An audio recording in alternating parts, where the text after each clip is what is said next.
On sait avec la deuxième loi de Newton que la force dépend de la masse et de l'accélération de l'objet. Bien, maintenant, on va voir un cas particulier où s'applique la deuxième loi de Newton, soit la force gravitationnelle. Donc, un rappel de c'est quoi la force gravitationnelle. C'est la force d'attraction exercée par un astre, par exemple la Terre, sur tous les objets qui se trouvent à sa surface ou à proximité de celle-ci. Donc, comme c'est une force, c'est en Newton. Et le symbole qu'on va utiliser pour représenter la force gravitationnelle, c'est Fg. Un autre concept important à tenir compte, c'est ce qu'on appelle l'accélération gravitationnelle. Donc, c'est l'accélération qui résulte de la force gravitationnelle.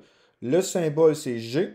Et ça va être soit en mètres par seconde carré ou habituellement, on va voir plus en newton par kilogramme. Donc, le G de la Terre, c'est 9,8 newton par kilogramme. Pourquoi c'est une valeur positive? Bien, on va partir de la formule de la force gravitationnelle pour l'expliquer.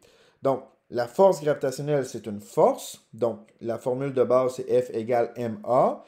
Comme le A, c'est l'accélération gravitationnelle G, ça veut dire que Fg est égal à mg.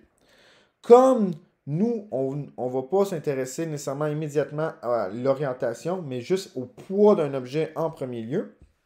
C'est pour ça que la formule de base, elle n'est pas vectorielle. C'est juste la grandeur de la force gravitationnelle qu'on cherche. Donc, c'est pour ça que le G est positif. Si on veut s'intéresser en Y, ben là, ça deviendrait une valeur négative ici du G et on aurait une force gravitationnelle qui serait négative ici vu qu'on s'intéresse à la composante en Y.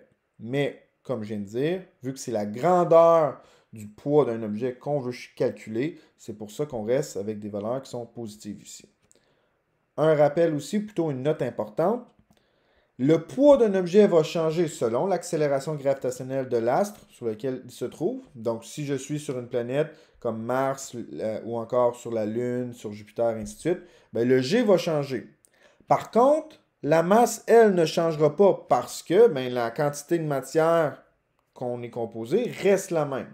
Donc, c'est seulement le G qui va changer, jamais le M.